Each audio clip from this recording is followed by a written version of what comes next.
ఎన్నికల మేనిఫెస్టోలో ఏవైతే ప్రజలకు వాగ్దానం చేయడం అనేది పబ్లిక్ మీటింగ్లో చంద్రబాబు నాయుడు గారు చేయడం జరిగిందో అవి వాగ్దానాలన్నీ కూడా తప్పకుండా నెరవేరుస్తారని ఆయన చెప్తున్నారు.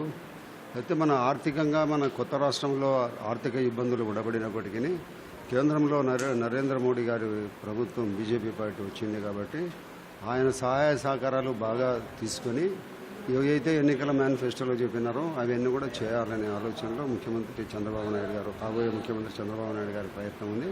తప్పకుండా ఈ వాగ్దానాల విషయంలో తప్పకుండా నెరవేర్చి సక్సెస్ఫుల్గా ఆయన చేయగలుగుతాడనే నమ్మకం ఉంది.